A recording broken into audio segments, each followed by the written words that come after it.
Alors, bonsoir, on va commencer. Bonsoir à toutes et à tous. Merci infiniment d'être là ce soir pour la seconde conférence. Vous m'entendez? Ouais. Pour la seconde conférence de notre cycle de conférences qui s'intitule Ce qui existe, sur l'existant, sur le thème de l'existant. Donc vous avez tous été présents pour écouter il y a un mois l'agence Nomos, et en janvier on accueille le collectif Grand 8, donc 3 femmes architectes parisiennes. Et ce soir, on a le plaisir d'accueillir Léonard Lassagne et Colin Régnier de l'agence Data, que je laisserai la parole donc, à Colombe qui va introduire l'agence. Donc voilà, donc à travers ces présentations et ces échanges, on cherche à comprendre dans un premier temps comment ces pratiques définissent donc l'existant. Est-ce que c'est quelque chose qui est déjà là? Est-ce que c'est quelque chose qui se construit et de quelle manière?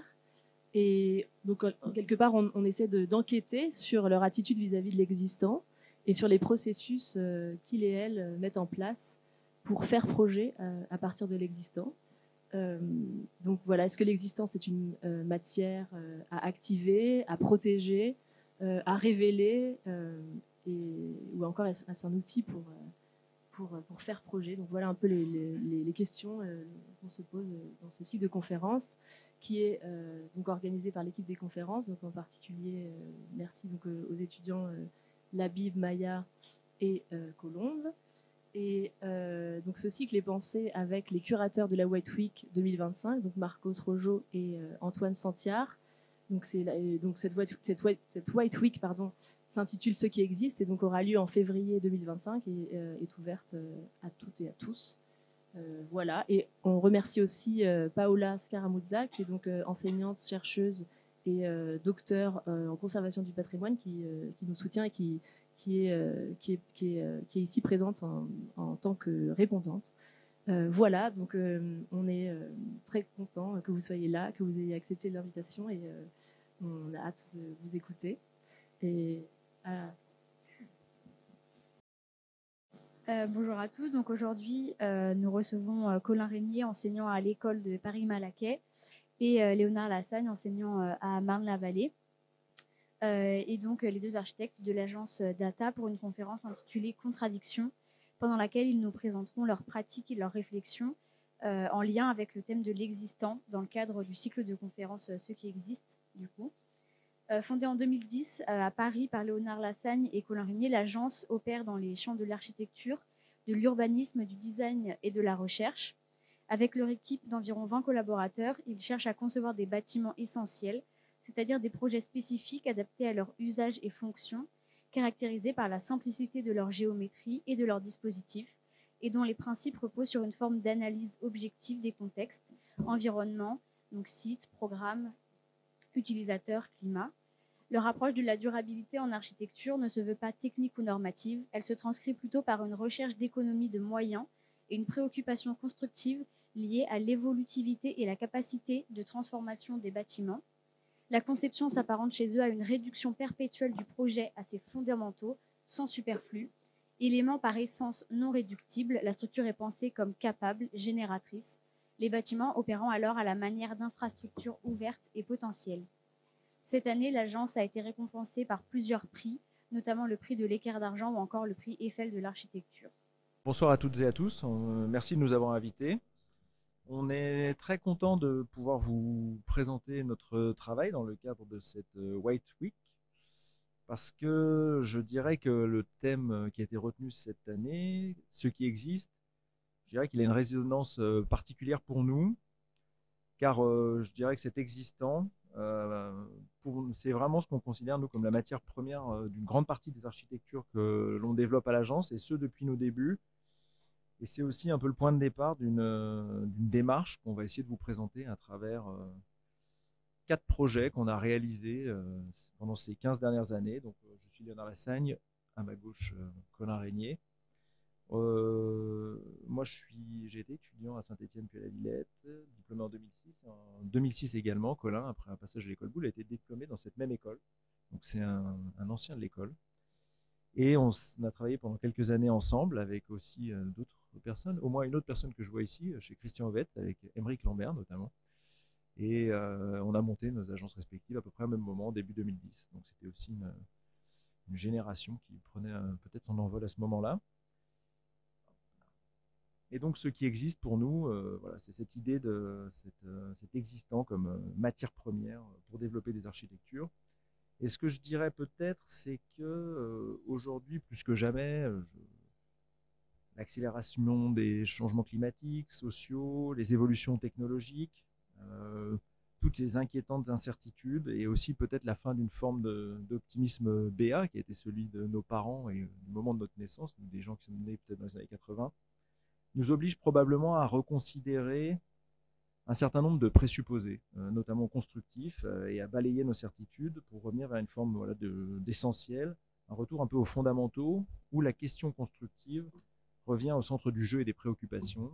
Et cela est particulièrement vrai en fait dans un des grands thèmes de l'architecture d'aujourd'hui, c'est-à-dire en fait de vouloir composer avec l'existant, le transformer, l'adapter, etc. Et donc c'est quelque chose qu'on a fait nous depuis un peu nos débuts à l'agence et qu'on a aussi matérialisé à peu près à mi-parcours entre la fondation de l'agence et aujourd'hui. Donc en 2017-2018, on a travaillé sur une exposition au pavillon de l'Arsenal avec Raphaël Ménard, un architecte et ingénieur, sur le potentiel de transformation de ce que nous avions appelé dans le cadre de cette exposition les immeubles pour automobiles. C'était quelque chose d'un petit peu particulier parce qu'on avait mené, en parallèle d'une étude historique et d'un inventaire parisien de ces immeubles qui servent en fait à accueillir des automobiles, ce sont les parkings en superstructure et qui sont un peu particuliers. On avait fait une sorte d'étude comparative autour de quelques grands archétypes de ces parkings avec des scénarios de transformation où on étudiait en fait les vertus d'un scénario de transformation plutôt qu'un scénario qui était alors beaucoup privilégié sur ce type d'architecture un peu fonctionnelle et utilitaire, qui était plutôt d'imaginer qu'on allait démolir pour reconstruire quelque chose pour accueillir de nouveaux usages dont la ville et les citoyens auraient besoin. Et ce qui nous avait semblé très intéressant, et c'était aussi ce qui nous a permis aussi probablement de mettre aussi des mots et des notions sur une pratique qu'on avait déjà entamée avec la transformation de bâtiments, c'est qu'outre évidemment les évidentes vertus économiques de la transformation, de matière et d'énergie principalement, et bien en fait la nécessité fondamentale de considérer en premier lieu ce qui est déjà là comme un préalable à toute autre forme d'action, ça nous a conforté en fait dans un certain nombre d'intuitions, comme je disais précédemment, que nous avions déjà, et convaincus de cet en fait infini potentiel de la transformation. Et plus largement, si on devait un peu articuler cette étude avec une pratique qui était déjà en cours et qui s'est poursuivie depuis, on a tiré quelques grands enseignements qui nous guident toujours aujourd'hui dans notre manière d'aborder l'existant. Alors tout d'abord, c'est qu'on considère qu'on a à supporter l'héritage, notamment du poids carbone des constructions existantes. Voilà. Il a fallu beaucoup d'énergie, beaucoup de matière à un moment donné pour les produire. Donc d'une certaine manière, on a un passif qu'il faut considérer. Le second point qui me semblait important, c'est que l'application d'une pensée constructive qui serait basée sur une logique de fabrication rationnelle et essentielle dans ses moyens, sans artifice, retarde d'une certaine manière l'obsolescence programmée des structures et permet d'envisager aussi plusieurs vies pour les bâtiments. Et en cela, je pense que nous devons être économes. Enfin, troisième point, l'existence est un système complexe qui est souvent composite, qui s'est constitué dans le temps, très singulier. Et donc, il est absolument nécessaire d'inventorier d'une manière très précise en fait, les qualités de ces existants pour en déterminer le potentiel. Et donc, nous devons intervenir avec le maximum de retenue et de légèreté. Et enfin, je dirais que le système de contraintes, et c'est peut-être la chose la plus intéressante et ce qui nous a le plus amusé pendant ces 15 dernières années, c'est que ce système de contraintes de l'existant, dont on reparlera au travers des différentes études de cas qu'on va développer, c'est qu'en fait, c'est un formidable terrain de jeu et d'expérimentation et qui en fait autorise, je dirais, le non-standard, le particulier, le singulier, en particulier sur les questions typologiques, et qu'en fait, c'est un véritable terrain d'invention. Donc ça, c'est aussi quelque chose qui est important dans un monde de la construction et de la production d'architecture qui s'est beaucoup industrialisé, normalisé, standardisé. L'existant, ce sont des contraintes, donc on peut aussi inventer et sortir des sentiers battus. Ajouter sur ce point-là, pour nous, c'était vraiment un des points c'était vraiment un des points principaux quand on a commencé à travailler sur ces bâtiments. C'était de se dire qu'on a toujours les moyens de faire de l'architecture dans l'existant. Évidemment, sur les bâtiments neufs, ce qui est très compliqué, c'est qu'aujourd'hui, les choses et les procédures sont très standardisées. On a de plus en plus de mal, et puis les architectes, nous, on reste petits, et le combat, il est assez complexe, justement, pour gérer toute cette grande standardisation, alors que dans l'existant, finalement, ça nous laissait pour nous des possibilités de travailler sur des réponses qui soient justement vraiment non standards. Et ça, c'était vraiment ce qui nous a d'abord attiré, c'était de pouvoir toujours dessiner des architectures, des espaces et des détails qu'on pourrait ou qu'on a plus de mal à maîtriser jusque dans le projet quand on fait des bâtiments qu'on va dire qui vont être neufs. Alors, toujours en introduction, pour expliquer peut-être pourquoi on a intitulé cette conférence Contradiction au pluriel. Et donc là, il y aura 3 citations qui illustrent à leur manière, je dirais, 3 notions, enfin 3 ramifications que cette notion ou que ce mot de contradiction engage et qui nous semblent, essentielles à nos conditions de fabrication d'un projet. La première, elle est vraiment liée à la définition, à la question même de ce qu'est la transformation d'un existant. Il s'agit, a priori, d'adapter un bâtiment pour accueillir de nouveaux usages pour lesquels, en général, il n'a pas été conçu. Donc ça, c'est une première chose. Et le tout doit se faire dans un contexte climatique, social, mais aussi un cadre réglementaire et normatif qui souvent entre en contradiction avec le principe même de sa conservation. Donc ça, je dirais qu'il y a tout un ensemble d'injonctions contradictoires qui sont à prendre en compte et qui sont un peu un point de départ quand on se dit qu'on va transformer ou adapter un bâtiment pour accueillir de nouveaux usages. Je dirais que le second grand maillage de contradiction, il est peut-être un peu plus disciplinaire. Il est lié aussi à toutes les grandes évolutions dont j'ai parlé tout à l'heure, climatiques, sociales, je dirais contextuelles, etc. Et qui fait qu'en fait, c'est ce qui est la question liée en fait à une combinaison d'approches, souvent a priori un petit peu contradictoires et même peu compatibles, qui doivent en fait dans les architectures combiner un certain nombre d'antagonismes un petit peu inhérents à la discipline. Donc les questions qui peuvent être comment articuler des éléments de permanence et des éléments qui au contraire vont être en tendance à pouvoir se transformer, à évoluer dans le temps. Comment on articule aussi, trouve des formes d'équilibre entre ce qui est plutôt générique et un petit peu plus spécifique. Comment on arbitre aussi d'une certaine manière entre justement de l'arbitraire et d'une question plutôt stratégique, le lourd et le léger, les intérêts particuliers et l'intérêt général. Je dirais l'appétence ou la tendance vers toujours plus de technologie et en même temps un retour à des systèmes un petit peu plus simples et un petit peu plus passifs. Et je dirais qu'en fait, voilà, c'est tous ces systèmes un petit peu combinatoires, d'injonctions un peu contradictoires et très liées à des questions de discipline dans lesquelles on doit en fait toujours un petit peu se positionner, vers lesquelles on doit essayer de trouver si ce n'est des formes d'équilibre, en tout cas des chemins qui nous semblent un petit peu cohérents, toujours en lien avec les spécificités de chaque existant. Et la troisième, là, je dirais qu'elle est d'ordre méthodologique dans notre manière de fabriquer des projets, en particulier faire des projets ensemble, tous les deux, Colin et moi, et elle est très propre à ce fonctionnement. Et je dirais à notre besoin un petit peu fondamental de débattre, même souvent de manière un petit peu forcenée, pour ne pas dire très engagée, et où je dirais que chacun est l'indispensable contradicteur de l'autre. Voilà. Donc ça, c'est aussi quelque chose qui est très important. On ne le fait pas par ego, mais toujours dans cette idée de repousser le plus loin possible nos certitudes, sortir de zones de confort respectives.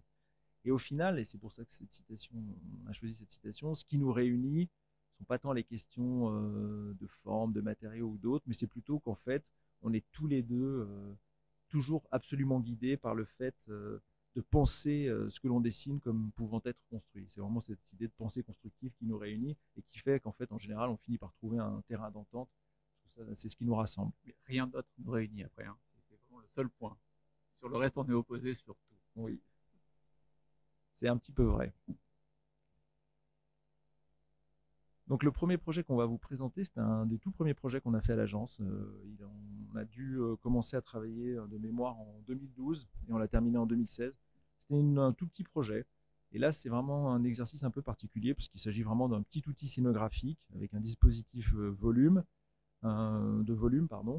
et un existant à transformer. Et donc cet existant, il s'agissait, on est dans le 13e arrondissement de Paris, et c'est une petite maison qui était la maison du directeur de l'usine Sudac. Alors l'usine Sudac, vous connaissez un peu les écoles d'architecture parisiennes, a été transformée en partie, notamment la Grande Halle, pour pouvoir accueillir l'école d'architecture de Paris-Val-de-Seine.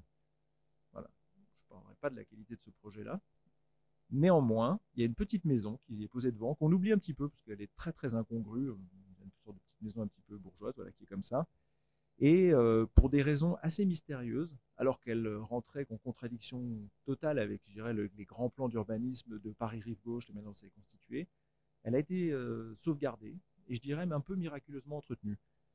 Beaucoup, évidemment, d'urbanistes avaient plutôt tendance à vouloir la démolir, mais je crois que quelques associations et un passionné côté aménageur a fait qu'en fait, elle a été préservée.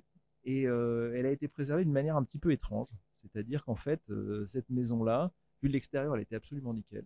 Disons qu'il y a même eu des travaux assez importants qui ont été faits sur le clos couvert. Donc en fait, toutes les structures extérieures, les murs de briques, la charpente, la couverture, tout était absolument nickel. Mais en revanche, à l'intérieur, c'était un champ de ruines. Et en fait, parce qu'elle avait été aussi beaucoup squattée. Et donc c'est dans cet état-là que l'on l'a découvert.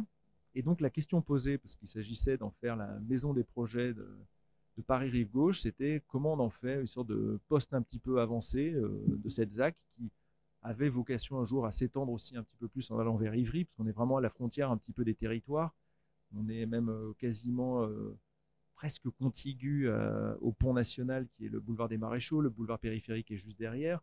Et donc il y avait déjà cette idée un peu de continuer le développement urbain et de reconnecter un jour Paris avec Ivry.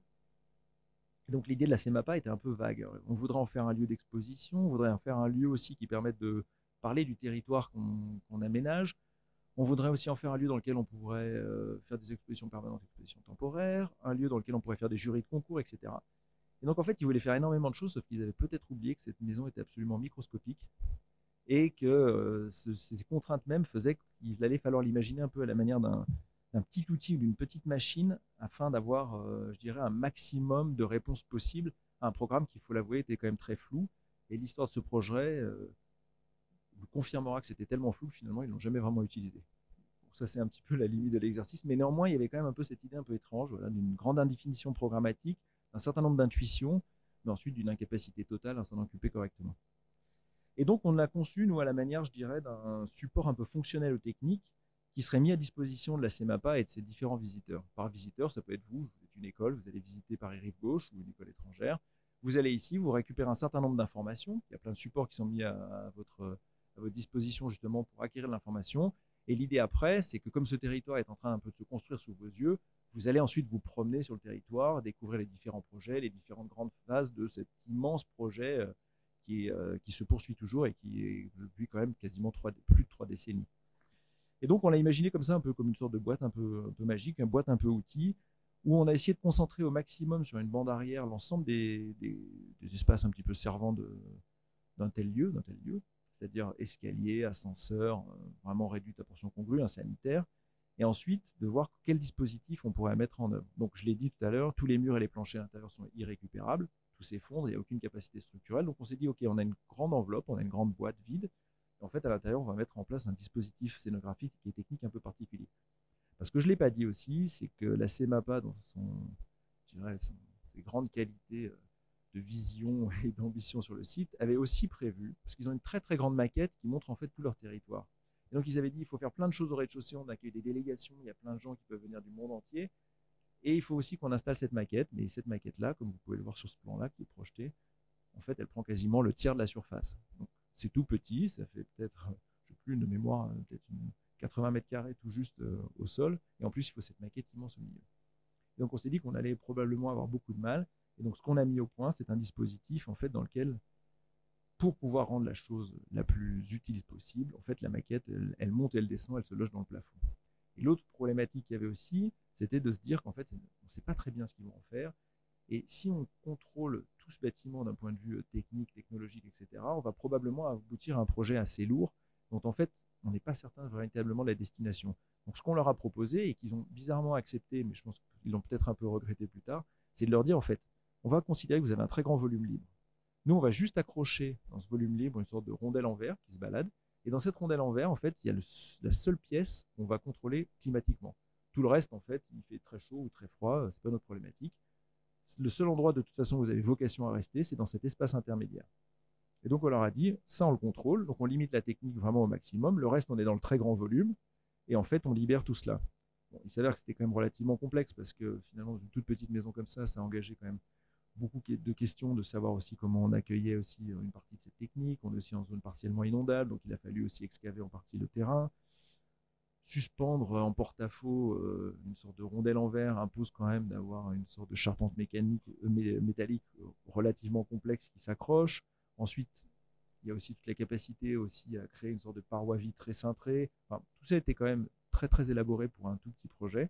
Mais finalement, on a aussi, parce que c'était une des intentions, mis en place un dispositif qui libère l'espace, qui permet de limiter les zones qui sont contrôlées climatiquement, mais aussi de laisser et de donner envie aussi, parce que c'est un peu une des questions, peut-être aux gens de monter dans les niveaux pour voir ce qui s'y passe. Et à partir du moment où cette boîte en verre est comme en suspension dans le volume, on peut imaginer que les gens auront un petit peu de curiosité et iront voir ce qui se passe éventuellement dans le volume, et aussi sur la mezzanine, parce qu'elle a aussi une toiture qui est effectivement totalement accessible.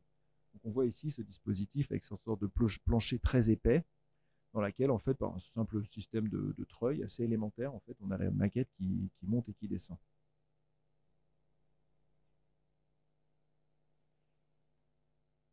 Et ici, je précise que depuis, je crois qu'on n'a jamais fait mieux ce projet et qu'on a fait que dégrader les autres projets. En tout cas, tous ceux sur lesquels tu es intervenu, c'est certain. Mais c'est important aussi, quand même, de temps en temps, quand les choses sont un peu faciles, d'avoir un handicap. Moi, j'ai Colin. Donc voilà quelques photos qui illustrent cette petite maison, mais vous voyez bien à quel point aussi son positionnement est aussi très très particulier. Donc elle est incongrue, je dirais, vraiment à tout point de vue. Parce qu'elle est posée comme ça un peu au milieu de nulle part. Elle est un cauchemar potentiel de l'architecte quand même qui a fait l'école de derrière, qui ne comprend pas pourquoi ça a été conservé. La voirie doit quasiment la contourner avec une sorte de virage, parce que sinon en fait elle est plein axe de la voirie. Et en même temps, c'est une sorte de boîte un peu magique dans laquelle on pourrait faire plein de choses et qui est absolument pas utilisée. Voilà. Donc, un second projet, avec des problématiques qui n'ont strictement rien à voir. Là, on parlait d'une petite maison qui devient dispositif scénographique pour accueillir un peu beaucoup de choses possibles. Donc, je dirais vraiment bâtiment, outils, bâtiment, machine. Celui-là est différent. Il s'agit d'un projet qui contient à la fois des logements pour la RATP et aussi un ensemble de locaux d'activité pour cette même RATP, avec notamment le poste de commandement de la ligne 6 et un certain nombre de bureaux qui sont liés à son activité ferroviaire. Donc on est toujours dans le 13e arrondissement de Paris. Il faut reconnaître que le 13e a cette capacité à accepter des choses un peu étranges aussi en termes d'architecture. Donc ça, c'est longtemps été le seul territoire qui voulait bien nous autoriser à construire. Donc on les remercie. Parce qu'il y a tellement une collection un peu incroyable de choses et ils ont tellement été, je dirais, même martyrisés par certaines formes urbaines qui sont prêts à accepter des choses que d'autres arrondissements probablement ne toléreraient pas. Donc on a beaucoup exploité pendant pas mal d'années le 13e arrondissement. Et on est juste à côté de la place d'Italie et on est un peu à la croisée entre le 13e et le 6e, je ne dis pas de sottise, puisqu'en fait, je ne sais pas si vous le devinez un peu sur cette photo-là, ici, vous avez le mobilier national, vous vous situez un petit peu, Perret, etc. Et donc c'est aussi un endroit où où on trouve une forme de déclivité relativement forte, entre 13e un petit peu haut et en fait ensuite le territoire qui descend plutôt vers le 6e. Donc on a une sorte de position en belvédère. Toujours pour aussi vous situer, vous connaissez sans doute ce bâtiment-là, la Tour Albert, exactement, du même Édouard Albert, premier gratte-ciel parisien avec sa structure métallique si caractéristique et qui est un projet voilà, un peu emblématique et assez extraordinaire, même si un petit peu inquiétant, je dois l'avouer. À la fois superbe et inquiétant, mais j'aurais très très peur d'habiter à l'intérieur. Parce que, je veux dire, si quelqu'un met le feu à un journal, tout le monde est mort. Et ça m'a toujours beaucoup inquiété, parce que je voyais être allé. Tout est tellement fragile, tout est tellement léger, y compris les structures tubulaires qui sont externes, c'est assez effrayant quand même. Mais en même temps, c'est assez sublime. Et donc, on avait ce voisin un petit peu encombrant, et notamment aussi encombrant parce que dans ce genre de bâtiment un peu emblématique, il y a forcément une population un peu particulière qui y habite. Enfin, particulière, j'entends, il peut y avoir des professeurs d'université, des architectes, etc. Donc, des gens un peu chiants. Voilà. Chez qui la moindre perspective d'un changement dans un rayon de plusieurs hectomètres à proximité de leur fenêtre est un problème. Voilà. Je ne citerai pas un des prédécesseurs à Malaquais qui nous a quand même bien cassé les pieds. Ils nous envoyaient beaucoup de textos. Plus jamais eu de nouvelles. Voilà. Néanmoins, ce qui est un peu intéressant dans ce projet-là, c'est la programmation d'origine. On est vraiment dans ces sites parisiens de la RATP où on a de véritables petites enclaves industrielles dans le tissu parisien. Et ça, c'est quelque chose historique de la RATP et dont la direction de l'époque, quand on a fait ce concours, parce qu'on a dû le faire ouais, je sais pas, en 2015 ou 2016, était toujours très attachée en fait, à conserver une population de cols bleus dans la ville qui se gentrifie et qui s'embourgeoise beaucoup. Donc ils étaient très attachés en fait, à conserver leur activité industrielle dans Paris. Et en revanche, ils avaient un mode de financement qui est un peu particulier, c'est-à-dire qu'en fait, quand ils ont des sites avec des très grandes emprises, en général, ils entament des mutations de ces sites le jour où ils doivent travailler sur le matériel ferré. Imaginons, ils vont changer les rames, etc. Donc, ils vont engager probablement une transformation de ces 2 halles qui étaient ici, parce qu'ils vont devoir les adapter au nouveau matériel. Et pour financer une partie de tout ça, ils ont en général des espaces libres avec des surfaces constructibles, et ils les utilisent pour ces surfaces et ces potentiels de constructibilité pour faire du logement. Et donc, il y a une moitié de ces logements qu'ils font pour eux-mêmes, c'est du logement social pour les agents de la RATP, et une autre partie, en général, ils vendent du foncier à d'horribles promoteurs privés. Nous, la chose qu'on avait, c'est qu'on faisait la partie de logements sociaux pour la RATP. Donc, c'était plutôt la bonne partie, et en plus, finalement, il y a tellement eu de recours et de discussions, finalement, il n'y aura plus jamais rien d'autre. Et donc, dans ce site-là, on est dans le cadre de la modernisation de la ligne 6 du métro, et donc il faut adapter les ateliers de maintenance, et ce qui engage, ce que j'ai dit, cette sorte de réaction en chaîne et cette réflexion sur l'ensemble du site. Et en fait, leur idée là-dedans, puisqu'on est fin 2015 à peu près, je crois, de mémoire, et on sera lauréat au début de l'année 2016, c'est de trouver des conditions possibles de construction de logements sociaux, d'une cinquantaine, je crois, pour leurs agents, et en particulier sur l'emprise de ce bâtiment-là. Et donc, en fait, la question est posée, elle est assez ouverte. On peut envisager sa démolition, mais si on arrive à faire rentrer le programme dedans, on peut aussi envisager de le conserver. Et il y avait aussi, avec tout cela, mais vraiment quelque chose qui ne s'est jamais fait, on pouvait aussi réfléchir sur un périmètre un peu élargi du site pour voir en fait comment on pourrait imaginer des futures densifications. Et nous, en fait, on a gagné le concours pour 2 choses. C'est que d'une part, en fait, on proposait quasiment pas de densification, et d'autre part, en fait, on transformait le bâtiment existant en essayant de l'augmenter.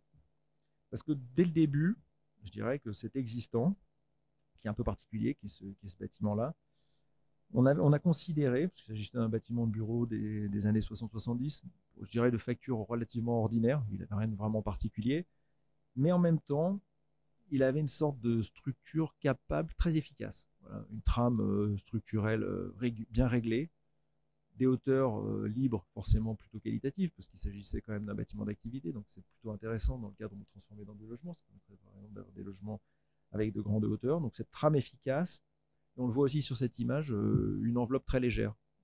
Donc c'est-à-dire qu'on peut aussi facilement l'enlever, parce qu'évidemment elle est complètement climatiquement obsolète, et donc on peut la remplacer par une autre, donc on n'est pas tenu d'avoir une façade porteuse un peu lourde, etc. Donc ça nous semblait vraiment très intéressant. Mais là où il y avait quand même une petite difficulté, et on en viendra après, c'est qu'en fait cet existant, il n'avait pas du tout la capacité volumétrique et en surface à accueillir l'existant, à accueillir le programme, voilà, qui était donc ce poste de commandement, des bureaux pour la RATP, et donc cette cinquantaine de logements dont j'ai parlé précédemment. Et donc là, ce qui était un petit peu complexe, c'est comment on va réussir en fait à augmenter ce bâtiment avec une contrainte aussi, c'est que pour être dans une forme d'économie de projet, on ne peut pas alourdir le bâtiment.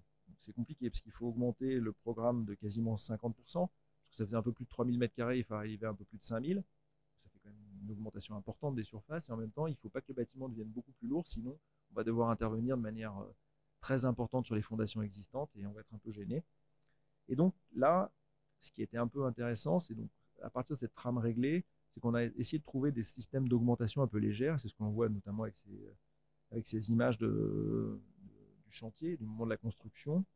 C'est qu'en fait, on a travaillé, bien sûr, c'est un tout petit peu technique pour vous, mais j'imagine que vous connaissez le principe des descentes de charge. On est dans un bâtiment de bureau pour transformer en bâtiment de logement. Ça veut dire que, par exemple, on a une certaine tolérance. Il y a des tolérances qui sont faites pour accueillir des problèmes de bureau, et on considère qu'en fait, quand c'est occupé par du logement, la charge admissible en général est plus faible. Donc déjà, ça nous donne un petit peu de marge, donc on peut déjà un petit peu l'augmenter. Donc ça, c'est une première chose. Ensuite, on doit évidemment optimiser les extensions. Parce que là, je ne sais pas si vous voyez un petit peu, le bâtiment existant, en fait, sa carcasse, elle est à peu près celle-là. qui était déjà posée sur son socle. Et en fait, nous, on l'a augmenté à la fois en rajoutant 2 niveaux dans la partie superstructure et aussi en créant 4 niveaux en encorbellement au-dessus du site industriel. Avec la halle, vous avez vu qu'il y en a une qui avait déjà disparu parce que la RATP en a rasé une pour en construire une nouvelle. Mais ça, c'était malheureusement pas dans notre périmètre. Et donc, en fait, voilà un peu le principe des interventions, de ce qu'on devait rajouter, avec cette contrainte de devoir rester à peu près à poids constant. Et de devoir aussi adapter à de nouveaux usages, parce qu'on passe quand même d'un bâtiment d'activité vers un bâtiment de logement. Et donc, ces extensions, on les optimise. Donc, en fait, c'est là où on a beaucoup utilisé, nous, l'acier, qui était la manière la plus légère de résoudre tout ça, tout en ayant aussi des limites de gabarit, parce qu'on est quand même tenu par des gabarits parisiens. Donc, on n'a pas non plus la possibilité à faire des niveaux de manière démultipliée en superstructure. On a aussi travaillé beaucoup sur la composition des planchers, qui sont composites, avec des éléments en PRS, du coffre à dalle, etc., et des chapes légères. Donc, on a aussi beaucoup optimisé tout ça. Tous les cloisonnements intérieurs sont aussi les plus légers possibles. Et en fait, on a essayé de prendre ces contraintes de l'existant comme en fait une opportunité pour faire projet. Et donc, pour faire tout ça, évidemment, parce que c'est aussi important, toujours cette idée, comment est-ce qu'on modifie un minima un existant, comment on en conserve les qualités. Je les ai dit, c'est avant tout des qualités notamment volumétriques, qui fait que demain, on pourra avoir des logements un peu spécifiques, un peu des qualités. Comment on limite les interventions. Et donc, c'est ce qu'on voyait précédemment, c'est principalement les noyaux de circulation verticaux qui ont été redéfinis parce qu'ils n'étaient pas adaptés aux nouvelles programmations, ces volumes en extension, et enfin les façades dont on a espéré, on les a conçues de manière à ce qu'elles ouvrent le plus largement sur le paysage. Donc, on voit un certain nombre de photos du chantier qui installent un petit peu les nouveaux dispositifs et justement tous ces volumes-là en adjonction. Là, on donne plutôt sur le 6e, donc on a une vue très très dégagée. Et on voit cette volumétrie en encorbellement qu'on a aussi utilisée pour accueillir en fait une typologie un petit peu particulière. Bon, je vais parler juste après. Quelques extraits, pardon. Voilà. Je vais aller tout droit au but. Voilà. Parce qu'en fait, ce qui nous intéressait aussi, c'est quand on avait un bâtiment qui était déjà certes un petit peu épais, mais qu'on était obligé en plus d'épaissir pour réussir à trouver ces fameuses surfaces pour ne pas avoir à démolir l'existant, à construire un bâtiment neuf. Et donc, on a créé cette épaisseur-là qui fait environ 2,50 m, un peu plus de 2,50 m d'épaisseur utile, et qui en fait accueille, sur tous les logements qui sont situés ici, à la fois les cuisines, mais aussi des jardins d'hiver. C'est ce que montre un peu cette axonométrie. Et donc, en fait, cette surépaisseur, elle permet de créer des conditions particulières pour une partie des logements qui sont, pour certains d'entre eux, un peu mono-orientés, mais qui du coup ont cette spécificité-là, de pouvoir aussi être distribué non pas forcément par un couloir intérieur, pardon, mais aussi par ces espaces un peu intermédiaires, qui est un peu à l'image de ce qu'on faisait dans la maison des projets précédemment, sont des parties qui sont non chauffées. En fait, c'est vraiment des sortes de prolongement un petit peu du logement. Là, on voit, on est dans un séjour, on a la vue qui se dégage ici, à gauche il y aurait la cuisine, et là à droite, il y a en fait toute cette enfilade sur laquelle donnent les différentes chambres et qui partagent en fait cet espace extérieur. Donc là, je dirais que la contrainte de devoir épaissir le bâtiment, de devoir reconsidérer un certain nombre de ces qualités volumétriques conduit en fait à la création d'une typologie particulière. Et en fait, ça, par exemple, c'est quelque chose, parce que si la question du projet, des contraintes, etc., quelque chose qui a été très très complexe à maintenir tout au long du projet. Parce que bon, la RATP aujourd'hui en est plutôt satisfaite, mais le principe même de considérer que une chambre qui donne ici pour être dans un second jour par rapport à un volume non chauffé, c'est quelque chose qui, d'un point de vue typologique, est un peu compliqué pour eux. Voilà. Mais c'est là où j'en reviens à ce que je disais un peu initialement. Quand on a un existant très contraint, qui oblige de quand même devoir s'adapter à des conditions très spécifiques, on a la capacité plus facilement à trouver de l'élasticité intellectuelle, quelquefois un peu chez nos maîtres d'ouvrage. C'est sûr que dans un bâtiment, si on avait été dans le cadre d'une construction neuve, il est probable que c'est le genre de typologie qui n'aurait jamais laissé passer. Parce que tout le long, on était obligé de leur faire, pendant tout ça, c'était 5 ans, de leur montrer des images, de leur faire des maquettes pour les convaincre qu'en fait c'était possible, que c'était habitable, qu'il y avait quand même de la qualité, etc. Et ça, c'est vrai que c'est un peu complexe et c'est aussi un des gros potentiels, je dirais, de l'existant, cette possibilité de création typologique qui crée aussi ces espaces qui sont très spécifiques et qui en même temps ont une épaisseur assez facilement appropriable. On a largement la place de mettre une table, des chaises, mettre des plantes, etc.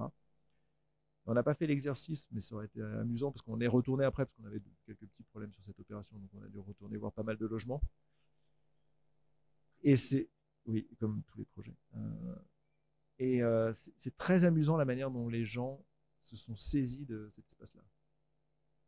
Ça a pu devenir dans un cadre vraiment une pièce en plus, mais je dis en pièce en plus, je veux dire entièrement meublée, etc., comme si c'était une sorte de séjour bis. Quelquefois, c'est devenu juste une sorte de serre avec que des plantes. Ça a pu devenir une bibliothèque, des zones de stockage un peu brutales quelquefois. Et c'est très, très amusant l'appropriation possible de ces choses-là. Et donc cet existant comme opportunité dont on parlait tout à l'heure, je dirais qu'il se démontre un petit peu avec ces étranges typologies qui font qu'effectivement on a dû articuler un certain nombre de logements autour de cette structure existante, avec des formes aussi quelquefois un petit peu particulières et aussi des conditions, je dirais, volumétriques spécifiques, puisque les niveaux bas ont moins de vues dégagées, mais c'est vraiment les niveaux existants, donc ils ont des très grandes hauteurs sous plafond, et en revanche, les supérieurs ont plutôt des terrasses, parce qu'il y a des niveaux encorbellement, mais en revanche, ont des hauteurs qui deviennent un peu plus standards, puisqu'ils sont dans les parties en extension. Donc c'est assez intéressant, et là, par exemple, c'est qu'on n'est pas côté du site industriel, mais on est côté opposé, et là, par exemple, il y a un logement très fin qui fait tout juste 4 mètres d'épaisseur et qui se développe sur pas loin d'une bonne quinzaine, presque 20 mètres, et qui est en fait qui est équipé d'un sorte de grand balcon filant sur l'intégralité de sa longueur. On a beaucoup en fait voilà, je dirais, de conditions d'habiter très spécifiques qui fait qu'en fait, je pense qu'il n'y a pas deux appartements quasiment l'un comme l'autre, pas identiques. Voilà, on voit un certain nombre de photos. Et je dirais que voilà, peut-être pour conclure dans le cadre de ce projet, avant de laisser la parole à Colin qui vous présentera les deux suivants, je dirais que vraiment c'est une des qualités de l'existence, c'est de considérer en fait que les contraintes de l'existence sont des opportunités pour faire des choses de manière un peu différente. Voilà, on en a parlé sur des questions évidemment énergétiques, de bilan, de matière, etc. Mais je dirais qu'elles sont aussi très très liées à des questions d'habitabilité ou des questions spatiales. L'existant, sa transformation, son adaptation autorise le non-standard. Ça, vous vous rendrez très vite compte qu'en fait, c'est une chance un petit peu incroyable. Et qui fait qu'aussi, l'architecte redevient plus que jamais force de proposition, redevient aussi un petit peu central parce qu'il maîtrise, je dirais, l'ensemble de la chaîne, c'est-à-dire aussi cette capacité à bien connaître un existant, à bien identifier ses potentiels, etc. Et qu'en fait, on n'est plus uniquement tenu par des tableurs Excel de rentabilité financière qui tout de suite déraillent un petit peu et perdent le nord dès qu'il s'agit en fait de s'affronter à la chose déjà là. Donc ça, c'est aussi une leçon importante. En tout cas, nous, du coup, on a toujours considéré que c'était beaucoup plus cool de faire des projets de transformation. C'est qu'on a finalement beaucoup plus de liberté pour offrir des choses différentes. Ok, donc troisième projet qu'on va vous présenter, c'est le hangar Y. Donc vous l'avez compris, peut-être depuis le début, en fait, ce qu'on considère, c'est que l'existant, il est pour nous notre matériau principal de fabrication de l'architecture. C'est-à-dire qu'on pourrait le considérer, c'est une matière qui est disponible et que nous, on va essayer de façonner, qu'on va utiliser pour fabriquer des espaces. Et ces matériaux, ils ont plus ou moins de valeur, ou ils ont plus ou moins d'attachement patrimonial, hein, entre la maison du directeur, où il y avait un attachement très accroché des riverains sur cette enveloppe, mais à l'intérieur, finalement, ils n'en avaient rien à faire. Le bâtiment de la RATP, qui est très différent, qu'on a pu refaçonner et conserver. Donc là, on a vraiment conservé le plus de matière possible, mais finalement, il n'y avait aucun attachement ni sentimental ni patrimonial. Et puis ensuite, il y a le hangar Y. Alors le hangar Y, c'est un monument historique. Donc il y a un attachement patrimonial extrêmement fort sur ce bâtiment. Le hangar Y, qu'est-ce que c'est? Juste pour le resituer, tout d'abord, c'est une des ailes de la galerie des machines de l'Expo universelle de 1878, qui a été fabriquée par un architecte-ingénieur qui s'appelle Henri de Dion. Alors Henri de Dion, il a la chance d'avoir son nom sur la Tour Eiffel. Il fait partie des 100 scientifiques qui ont marqué le siècle, alors maintenant plus précédent, mais celui d'avant. Et donc, il est un des grands ingénieurs français et qui a notamment fait avancer notamment tous les systèmes constructifs, notamment au travers de cette galerie des machines qui était représentée par le hangar Y. Il avait une petite particularité, c'est qu'il a inventé, notamment au travers de ce bâtiment, la charpente sans entrée. Vous voyez, l'entrée, c'est vraiment dans les charpentes, c'était la partie qui était centrale ici. Et donc, pour la première fois, sont présentées des charpentes métalliques avec des volumes dans lesquels il n'y a pas cette entrée, ce qui donne une sensation de gigantisme et de volume à l'époque de 1878, et ce qui avait tendance à impressionner les visiteurs, mais également le monde, hein, parce que c'est quand même l'idée des expos universelles, c'était de montrer combien chaque pays était super développé, notamment vis-à-vis des Anglais. Et donc ce hangar Y, l'expo universelle de 1878, c'est une des expos qui a le plus essaimé autour de Paris. Et en fait, c'est vrai que ces architectures, elles avaient cette capacité, ils les démontaient et ils les réutilisaient. Donc une partie du bâtiment, 14 travées exactement, ont été déplacées à Meudon pour en faire, voilà, un hangar à dirigeable. C'est-à-dire qu'ici, l'aéronautique française a fait voler pour la première fois un ballon qui s'est déplacé d'un point fixe à Meudon, qui a fait un parcours et qui est revenu se positionner dans le hangar. Et c'est la première fois que ça a été fait dans ce bâtiment. Donc il y a un attachement patrimonial à cette histoire qui est très forte, hein, entre l'expo universelle puis cet événement donc de l'aéronautique. Et ensuite, il est devenu, jusqu'en 1977, le musée de l'aéronautique, avant qu'il se déplace justement, qu'il se déplace au Bourget. Et en 1981, ce bâtiment, il a été entièrement fermé pour les 40 prochaines années. Voilà, ça c'est la force de l'État français, c'est-à-dire qu'à un moment donné, il a la capacité de faire venir quelqu'un qui ferme la porte à clé, qui dit pendant 40 ans, on l'oublie. Juste, ils ont quand même maintenu quelque chose qui était plutôt pas mal, c'est qu'ils ont protégé la toiture, ce qui fait que le bâtiment était dans un état délabré, mais pas complètement abandonné. Il y a eu plusieurs événements à l'intérieur, c'est quand même à l'intérieur de ce bâtiment que Marc Chagall a assemblé les plafonds de l'Opéra, donc c'est quand même voilà, quelque chose qui était aussi avec forte valeur patrimoniale. Et ce bâtiment, comme vous avez pu le voir précédemment, en fait, il avait une particularité, notamment quand il est venu être installé ici, c'est qu'en fait, il n'avait que 3 façades, c'est-à-dire qu'il avait les façades est et ouest, ainsi que le tympan sud, mais le tympan nord n'existait pas, puisque c'était d'ici que décollaient principalement les ballons dans le ciel de Meudon. Donc on voit les travées. Ensuite ont été rajoutées ces 2 travées qui sont latérales, qui sont situées de part et d'autre, qui ont été ajoutées, j'allais dire, à la nef centrale. Et donc voici le bâtiment tel qu'on l'a rencontré, où on voit encore ces grandes charpentes. Donc le bâtiment, il était relativement délabré au moment où on va le retrouver. Et on voit voilà, les mezzanines qui sont positionnées. Voilà l'image intérieure du bâtiment, où on voit cette impression de gigantisme dans le bâtiment. Donc quand on travaille sur un monument historique, il y a une petite particularité, c'est que le travail il va être scindé en deux grandes parties.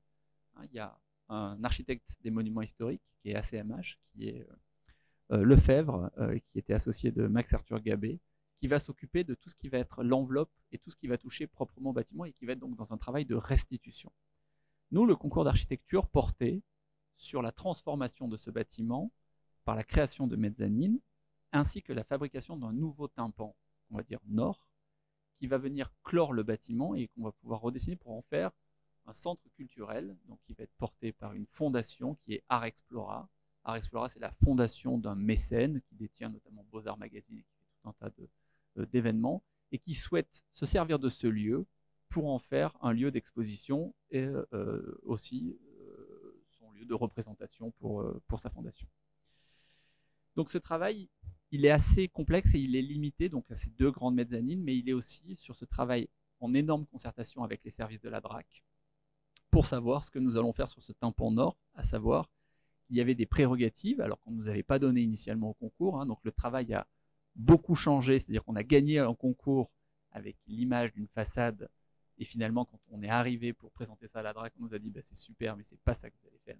Voilà, donc ça a commencé donc, par des discussions, et ça a été tout un travail de grande maquette pour essayer de fabriquer sur quelle va être l'image de ce bâtiment. On nous avait imposé une idée, c'était de faire un bâtiment qui était le plus transparent possible, et en fait cette feuille de verre, à partir du moment où on a fait ce nouveau tympan, à partir du moment où on le retirait, il fallait que la façade soit la plus légère possible et la plus transparente possible pour retrouver l'état d'origine qui était celui de ce bâtiment qui disposait que de 3 façades. Donc il y a eu tout un travail assez important qui a été mis en place au travers de tout un tas d'itérations, de discussions avec tous les services pour aboutir à une proposition dans laquelle on a essayé de travailler sur une façade qui était la plus légère possible et qui devait installer aussi des dispositifs qui permettent notamment de toujours travailler sur ce rapport entre l'intérieur et l'extérieur.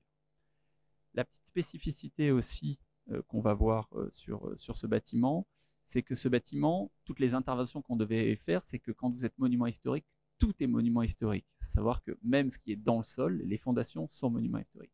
Donc quand vous intervenez sur un bâtiment comme celui-ci, il faut considérer que l'ACMH, lui, en gros, il peut réparer tout ça, mais vous, tout ce que vous faites, il faut se positionner dans une logique où on pourrait enlever sans que le bâtiment soit altéré. Ce qui veut dire que toutes vos interventions, elles doivent avoir une forme d'indépendance absolue vis-à-vis du bâtiment. On ne peut pas s'accrocher. Donc ça, c'est quand même une forme de complexité qui est assez importante, notamment sur tout le travail. Alors là, c'est tout le travail de restauration et d'étaiement. Mais voilà, là, on voit le travail donc, de l'ACMH sur ce tympan sud qui était en train de s'effondrer et qu'il est en train de rétablir. Donc, c'est ce travail de restitution qu'il installe.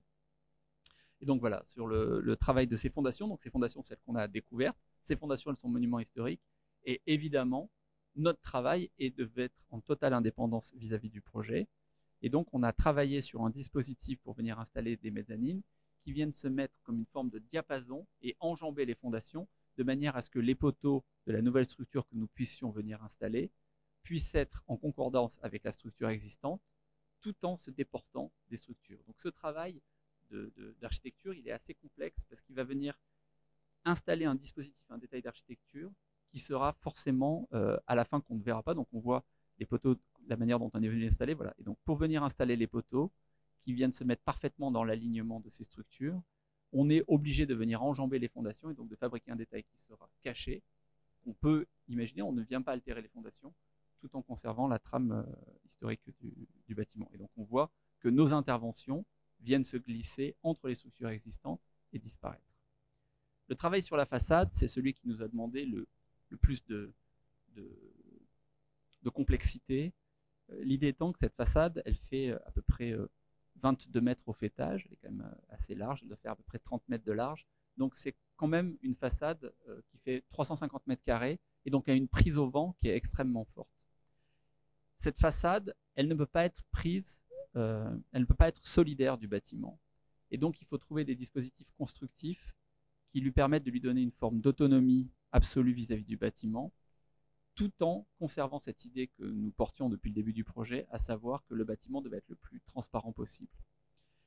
Et donc, on a essayé de réfléchir sur différents dispositifs qui vont être d'installer une structure et que cette structure, elle soit le plus en adéquation possible avec les éléments de vitrage et qui puisse disparaître de fait que de face, on ne voit pas la manière dont cette façade est portée, qu'elle soit le plus légère possible.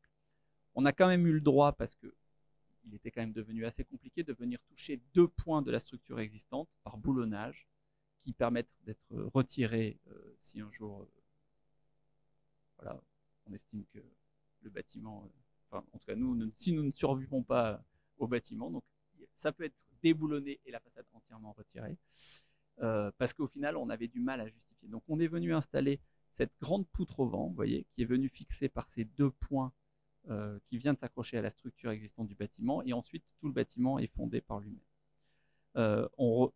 Voilà, et on voit ces 4 grands poteaux qui sont venus installer, qu'on est venu installer, qui sont fondés et qui tiennent l'intégralité de la façade et qui font la poutre au vent. Ce qui était très difficile, c'est que cette structure qui tient cette grande voile en fait plein nord, c'est pour ça que le bâtiment est très vitré avec une transparence très forte, on n'avait aucun facteur solaire sur cette façade, la situation du bâtiment était très positive. Il fallait la faire disparaître devant tous les éléments verriers de manière à ce qu'on on ne voit absolument pas la structure, et quand vous êtes de face sur le bâtiment, vous avez vraiment l'impression d'avoir une feuille de verre avec des vitrages qui sont quand même de très grande dimension.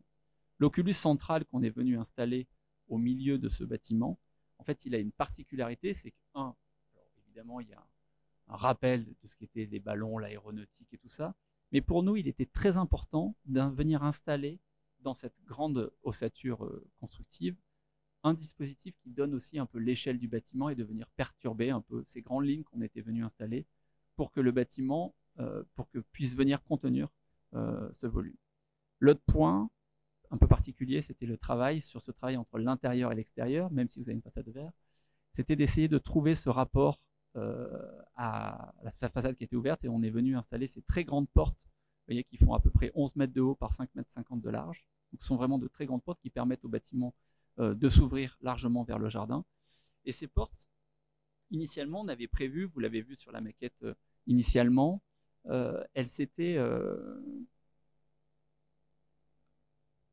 ouvertes vers l'extérieur. Ça, c'était la manière dont nous avons commencé à travailler sur le chantier en estimant que ces portes offriraient et elles permettraient d'entrer dans le bâtiment. Et durant le chantier, en discutant avec l'entreprise, l'entreprise nous a proposé une variante qui était finalement beaucoup mieux. C'était d'imaginer que ces portes, en fait, pour des questions techniques, à savoir que les portes sont tellement lourdes, j'allais dire par leur poids, elles allaient s'ouvrir vers l'intérieur, par une raison très simple, c'est que le sol à l'intérieur, il allait être fondé, donc on pourrait assurer le roulement et que les portes puissent toujours s'ouvrir, alors qu'à l'extérieur, ce n'est pas tout à fait le même sol, et on pouvait imaginer qu'il y avait des tassements. Donc les portes, maintenant, on a pris cette décision de faire que les portes s'ouvrent vers l'intérieur, et donc elles se poussent. L'avantage qu'avait ce dispositif, qui était assez fort, et cette contrainte qui était très différente, c'est que notre idée du projet, c'était de faire entrer le paysage dans le bâtiment, et la première fois que la façade a été entièrement était couverte des feuilles de verre, ce vitrage, il a un peu de reflets, donc il y avait des reflets de tous les arbres avoisinants, et quand les portes se sont ouvertes, en fait, le paysage est entré à l'intérieur du bâtiment. Et c'est vrai que ce moment-là, qu'on n'avait pas forcément imaginé, en fait, a révélé en fait la force de ce dispositif et a permis de, j'allais dire, convaincre un peu tout le monde. Donc on voit sur des projets qui sont un peu exceptionnels, parce qu'évidemment, des façades comme ça, on n'en fait pas tous les jours, la possibilité de pouvoir expérimenter sur cette façade-là dans des grandes usines et de pouvoir construire échelle 1 le projet. Alors évidemment, quand vous avez dessiné ça, la difficulté, c'est que les portes sont très grandes et qu'ensuite, ça, c'est fabriqué à côté de Nantes, à côté de même d'Angers. Et donc ensuite, il faut l'acheminer. Donc là, vous rentrez dans des protocoles qui sont très différents. C'est qu'évidemment, la largeur des camions, la largeur des routes et tout ça ne peuvent se faire qu'à une date précise, à un moment donné, parce que grosso modo, vous avez réservé et vous savez exactement par quelle voie vont pouvoir acheminer l'intégralité de ces portes. Donc là, on voit la façade en cours de montage, et donc la façade du hangar Y qui est en train doucement de se monter. Et donc on voit la première fois que ces portes s'ouvraient à l'intérieur, et notamment le fait qu'on ait fait ce choix de façade qui soit sur pivot, pour éviter que ça soit sur charnière, parce que finalement, la porte permet d'assurer un assurement. Voilà, on voit un peu la dimension des portes qui se déplacent à la main. Ça, c'était les équipes du chantier. Donc on mesure un peu le gigantisme de ça, parce que c'est un bâtiment qui est assez difficile à percevoir. C'est-à-dire qu'on le voit beaucoup en photo, mais les questions d'échelle, elles sont assez complexes. C'est vrai que le gigantisme, là vous le mesurez sur la photo, à cause des personnes, ils ont tous des tailles presque normales, mais l'idée de ce, voilà, et c'est ce qui explique aussi la question de ce dessin et de cette porte. Et donc voilà tout le travail qu'on a essayé de fabriquer, notamment ce lien et le rapport entre l'extérieur, le jardin et l'intérieur du bâtiment, et en fait cette forme ici géométrique qui vient redonner l'échelle du bâtiment. Et donc on voit ici sur cette photo notamment la transparence et le fait que l'intégralité des structures disparaissent. Et donc ça, c'était vraiment un travail extrêmement complexe. C'est d'essayer de savoir des structures les plus fines possibles pour qu'elles puissent vraiment, on ait l'impression qu'il n'y ait qu'une feuille de verre, et c'est quand même la plus grande difficulté de ce projet. Donc là, vous voyez notamment quand ils manœuvrent, donc on peut les manœuvrer à la main. Il existe une machine qui permet de tirer, voilà, comme une espèce de chariot, pour tirer la porte, mais on peut toutes les manœuvrer. Voilà, il faut 3 personnes. Mais elle s'ouvre à la main, quand même, je précise sur ça. Et donc on voit la limite de notre intervention entre le bâtiment qui est ici et le bâtiment existant. Donc notre limite, c'est une différence de matériaux. On voit extrêmement bien là où nous sommes intervenus. Et ensuite, tout le travail qu'on a eu sur les mezzanines, et ensuite, voilà, sur ce grand tympan nord. Alors c'est vrai que on a l'impression qu'on se focalise juste sur un seul étage, mais ça demande énormément de travail et de détails pour arriver à quelque chose qui finalement disparaisse. Je peux vous donner une anecdote, notamment sur notre maître d'ouvrage, qui lui s'attendait à une façade qui soit extrêmement marquée, très forte. Et c'est vrai que sur les plans, il voyait que des traits et des choses assez noir et blanc. Il avait du mal à se projeter dans le bâtiment. Et il y a eu une ou 2 réunions où il disait mais moi, je paye une façade super chère, je veux voir un truc. Je me rappelle d'une fois, il disait moi j'arrive de Dubaï, je veux des façades, je sais pas quoi et tout. Puis nous, on arrivait avec nos maquettes et la façade extrêmement blanche. Vous voyez, dans lequel c'était que des traits en noir et blanc. Il avait du mal à se projeter. Et le jour où la façade et les portes se sont ouvertes, ce jour-là, il a quand même pris conscience, je veux dire, de tous les efforts qui étaient faits. Et là, il était quand même extrêmement satisfait. Et il a compris la démarche qu'on essayait d'entreprendre sur ce projet. Et ensuite, il y a tout le travail sur les mezzanines et sur la correspondance entre l'existant et le bâtiment neuf. Et c'est vrai que tout ce travail qui est de liaisonner l'architecture qu'on vient ajouter à celle de ce bâtiment existant et ce travail en concertation donc là, avec les ACMH qui nous ont permis d'aboutir ce bâtiment. Allez, il reste 10 minutes. Non, mais on nous a dit 1 heure, on essaie d'être pile poil sur les horaires. Donc ce dernier projet, c'est une transformation d'un ensemble parisien. C'est un projet qu'on a fait avec Think Tank, des architectes. Donc c'est un projet à 2 agences d'architecture. Donc ce projet, c'est un projet qui est un peu particulier. C'est un projet qui est issu d'un concours d'architecture suite à un développement de projet qui avait été assez difficile au préalable. Et donc il y a eu de nombreuses discussions entre le client et la ville, finalement pour aboutir à un programme et à aboutir à un concours d'architecture. Donc ce bâtiment, où se situe-t-il? Il se situe à Paris, dans le 10e arrondissement, rue Lafayette, au croisement en fait, de 2 grands tissus. Là, c'est la rue Lafayette et là, c'est la rue du Faubourg Saint-Martin. Et donc, il y a 2 grands tissus qui se rencontrent pile poil dans ce carrefour, à savoir un tissu un tissu qu'on va qualifier de plus haussmannien avec des bâtiments plutôt R+6 et un tissu beaucoup plus faubourien avec des bâtiments beaucoup plus petits qui viennent se rencontrer à l'articulation de ces 2 espaces. Ça, c'était le projet, le périmètre de projet dont concernait l'opération. Et notre projet, voilà, c'est la manière dont on a rencontré en fait le projet la première fois qu'on est venu ici. Et donc, il y avait eu tout un tas de nettoyage du projet qui avait eu lieu. Voilà, on voit un peu les différents bâtiments et on constate que tous ces bâtiments sont tous d'époque et de modes constructifs très différents. Le bâtiment qui est en fond, lui, est entièrement en béton et date des années 20, des années 30. Il y a un bâtiment ici qui est en structure métallique. Il y a un bâtiment ici qui, lui, est en charpente bois. Il y a un bâtiment qui a été rehaussé déjà 3 fois, qui est en moellon. Voilà, il y a tout un tas de bâtiments et de constructions qui sont extrêmement hétérogènes dans le bâtiment. Et ce bâtiment, et cette forme, ce passage, il a une difficulté qui est assez forte. C'est que la voie qui est en impasse, qui est ici, elle a une distance qui est très éloignée de la route.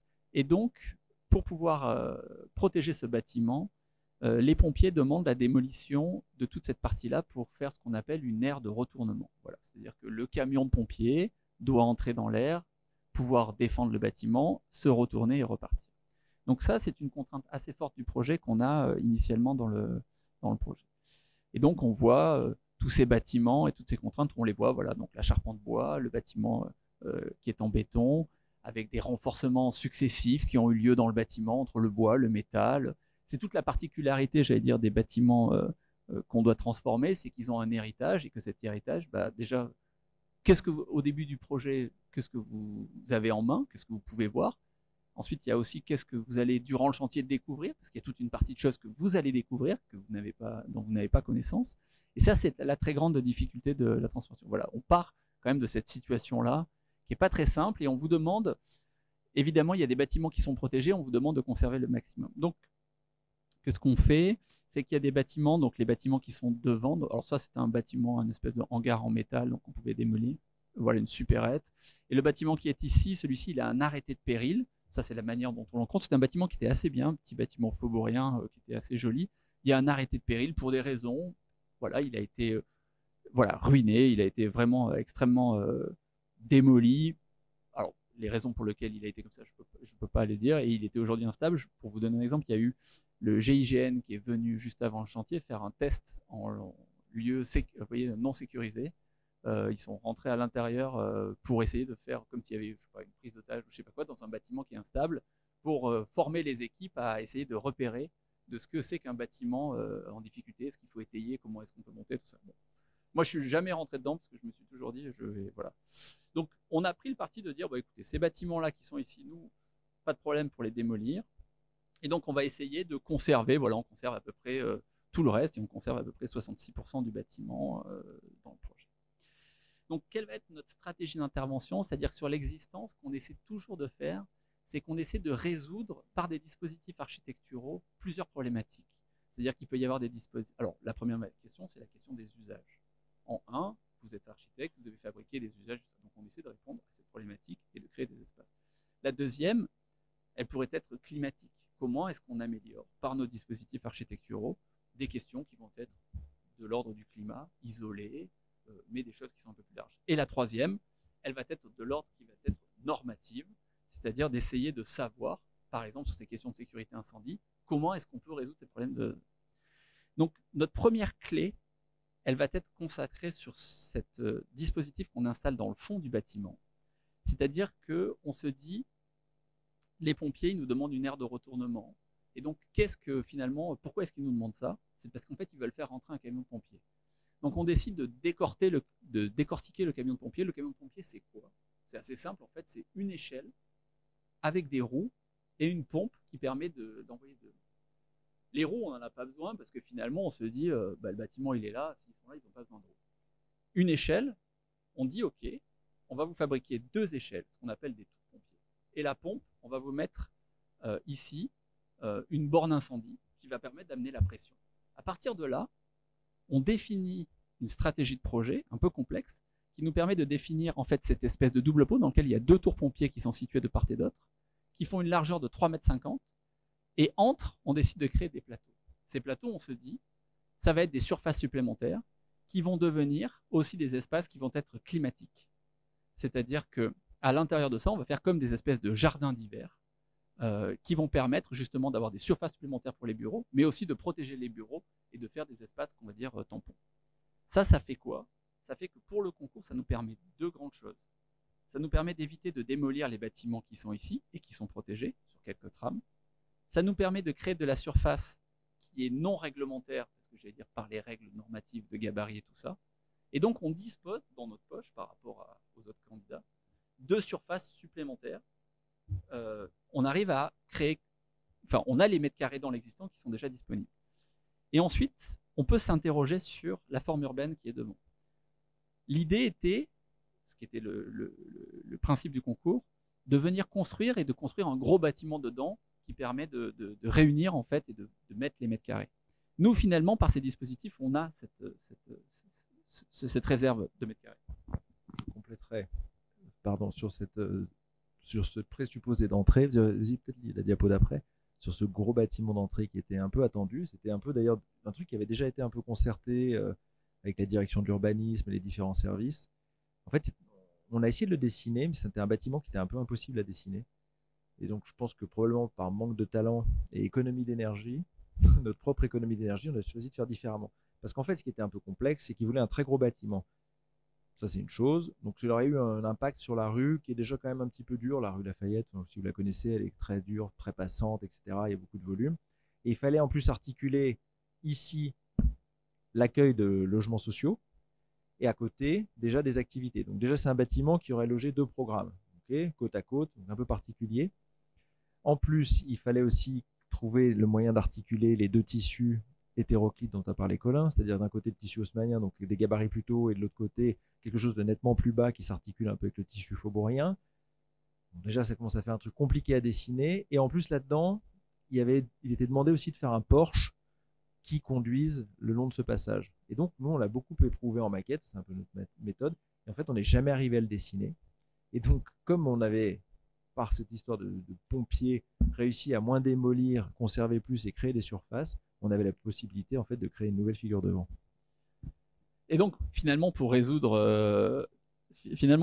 en fait cette problématique de savoir comment est-ce qu'on arrive à articuler ces 2 tissus, on décide de dire il y aura du vide et en fait on va faire 2 bâtiments qui vont être séparés par une grande faille et qui va se prolonger. Et devant, on essaye même, j'allais dire, de reprendre cette figure géométrique qu'on voit initialement, c'est-à-dire que nos bâtiments viennent s'implanter exactement comme c'était initialement et on vient mettre le bâtiment de logement ici et le nouveau bâtiment à cette place ici, ce qui laisse ici devant une partie qui va être une espèce de dilatation qui, elle, sera sur le quartier et qui sera toujours ouverte au public. Et c'est comme ça qu'on gagne le concours. Évidemment, quand on dit ça au concours, tout le monde nous dit bravo, c'est super. Le maître d'ouvrage nous dit super, Maintenant, ce que je vous propose, c'est que je vous fais une lettre de mission qui va couvrir les premières parties des études et vous aurez déclaré lauréat définitif si vous arrivez avec une autorisation des pompiers, parce que votre truc, c'est bien sympa, mais on a quand même des doutes, et une autorisation des ABF. Voilà, il n'a pas dit super. Mais non, mais voilà, donc le risque, il était là-dedans. Évidemment, quand vous faites le concours comme ça, c'est une dérogation qui est quand même assez lourde sur le principe, mais on y avait quand même, on y croyait quand même plutôt bien. Je vois Alice qui sourit, ça me faisait penser un peu quand on a fait les planchers mobiles, c'était fait partie des dérogations qui sont assez difficiles à négocier. Et donc on arrivait à faire tout ça. Et le deuxième point, c'était aussi ensuite d'essayer d'intensifier le bâtiment sur lui-même. C'est-à-dire que vous voyez, par exemple, il y a tout un tas de bâtiments dans lesquels on a essayé de retravailler et de sortir, notamment là, ces escaliers qu'on est venu mettre à l'extérieur du bâtiment. Et ces escaliers, ils permettent de distribuer le bâtiment. Alors, il y a des ascenseurs qui sont situés à l'intérieur, mais ils permettent de créer à chaque niveau aussi des espaces extérieurs parce que chacun des bâtiments ne disposait pas d'espace extérieur. Donc, vous voyez, les escaliers qui étaient prévus à l'intérieur et qui consommaient beaucoup de place, on est venu les mettre à l'extérieur du bâtiment. Et ça fait que maintenant, chaque plateau qui sont situés ici disposent, eux, d'espaces extérieurs et ensuite l'escalier qui sont plein sud avec une vue sur Paris. Et donc, vous revoyez les morphologies de ce quartier, en fait, qui sont conservées. Et on voit ici la grande faille qui s'ouvre sur le passage qui donne ici. Donc là, on voit ce dispositif qu'on est venu installer devant le bâtiment. Donc le bâtiment en fond a été conservé. On est venu rajouter cette double peau qui est venue se loger dans les interstices entre chaque bâtiment. On est venu nettoyer les petites adjonctions qui avaient été construites entre les bâtiments par les époques pour venir placer ces grands dispositifs architecturaux.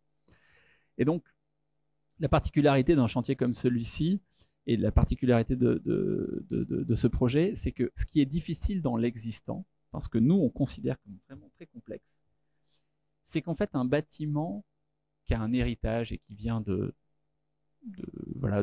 qui a été construit, je sais pas, au début du siècle, au siècle précédent, en fait, il ne répond à aucune norme. Et aujourd'hui, on vous dit, bah, ce bâtiment, ce que je vous demande, c'est vous faites des bureaux, mais par contre, il faut qu'il soit à tous les standards actuels. C'est-à-dire que le plancher, il doit porter 350 kg.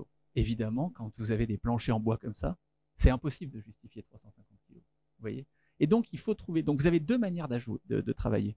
Soit vous, en gros, vous conservez les façades, vous démolissez tout et vous faites d'autres planchers. Bon, ça, c'est de la transformation que je dirais mineure. Vous voyez ? Soit vous essayez de faire ce qu'on essaie de faire, c'est-à-dire du bricolage au cas par cas. Et ça nécessite un travail, j'allais dire, de compréhension en permanence du site. Parce que, évidemment, quand vous faites le concours d'architecture, vous héritez des plans qui sont comme ça. Hein. Voilà, ça, ce sont nos plans du concours.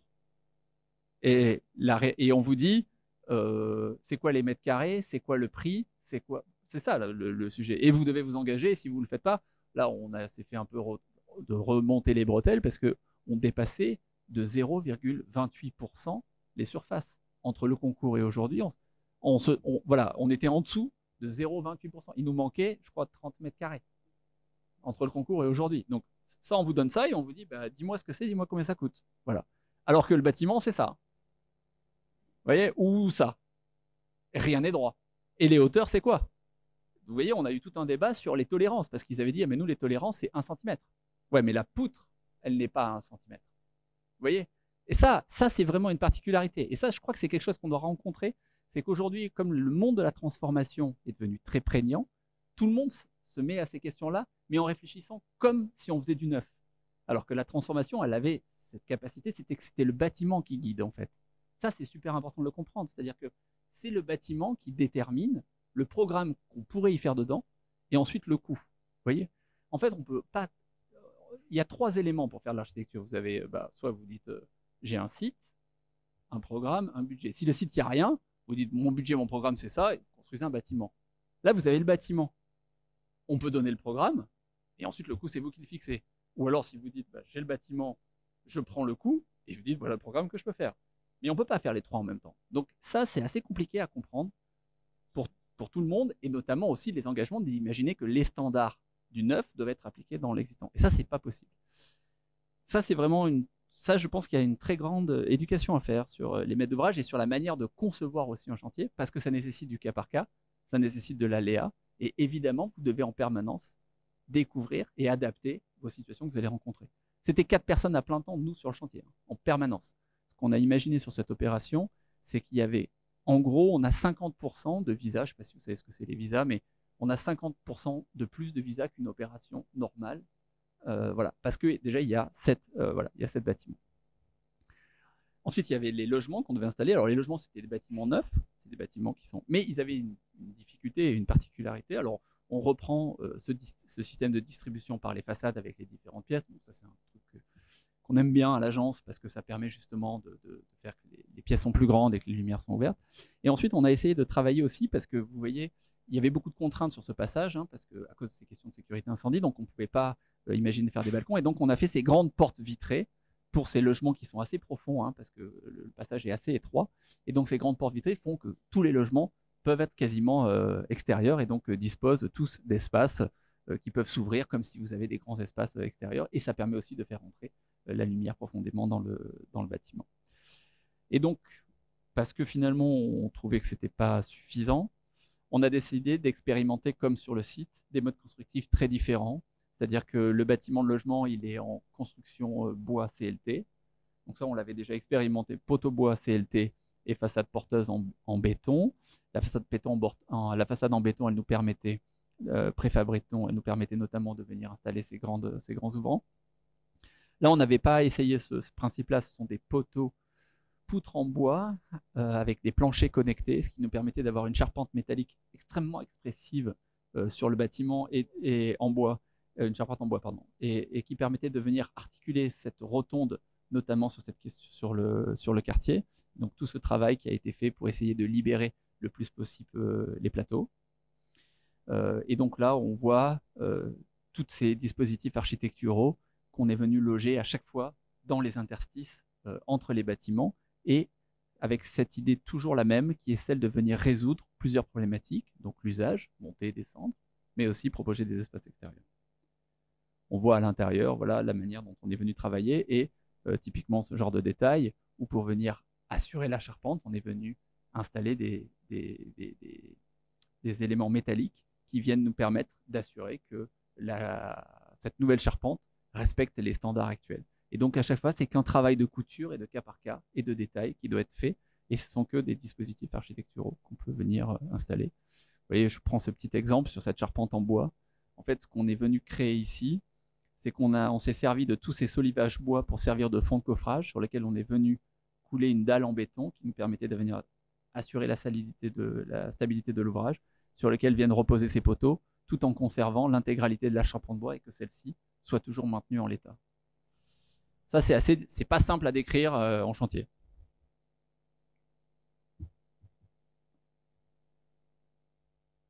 Voilà, et donc là, vous êtes dans le passage, donc les hauteurs sont assez limitées, donc toute l'organisation et les différents vis-à-vis qui sont organisés entre les bâtiments, le bâtiment de logement, le bâtiment de bureau. En bas, ce sont tous les espaces dans lesquels il s'installe des ERP. Donc on voit le travail qui a été fait durant le chantier entre les différents espaces et entre les différents moyens de venir travailler sur ça. La manière dont on est venu renforcer et on est venu coudre les bâtiments en essayant à chaque fois de venir rajouter des points très spécifiques sur les projets. Donc voilà les espaces qui ont été livrés récemment. Voilà le bâtiment. Donc ça, c'était le bâtiment quand on l'a reçu en 2019 et voilà la manière dont on l'a livré. Donc bon, les bords de toiture sont un peu plus prononcés, mais finalement, on est quand même essayé de rester dans l'image du bâtiment. Le principe de cette double peau qui a donc ses vertus thermiques, qui permettent justement l'été de venir protéger. Cet été, quand il a fait assez chaud, on a mesuré. Il y avait 8 degrés de différence entre l'extérieur et l'intérieur du bâtiment. Donc ça, c'était quand même plutôt une bonne nouvelle, c'est que ça fonctionnait. On est venu mesurer avec le thermomètre cette partie de façade. Et donc ces grandes façades qui permettent de s'ouvrir aussi sur ce paysage parisien avec toutes ces écritures différentes entre les bâtiments. Voilà la double peau. Et donc les tours pompiers qui sont installés ici. Donc ça veut dire que toute cette partie-là est entièrement protégée. Et s'il y a un feu dans le bâtiment, les pompiers peuvent venir le protéger. Et donc voilà la façade terminée. Je peux vous assurer que pour moi, c'est une bonne chose que ce bâtiment soit terminé. C'est quasiment une libération. Et voilà le dernier projet donc, qui vient essayer de coudre ces différentes architectures et de reprendre vraiment des morphologies et des typologies de juxtaposition de bâtiments extrêmement différents pour venir s'insérer dans ce tissu parisien qui vient ici mêler des bâtiments neufs, mais aussi des bâtiments existants. Et je pense que ça fait 1 heure.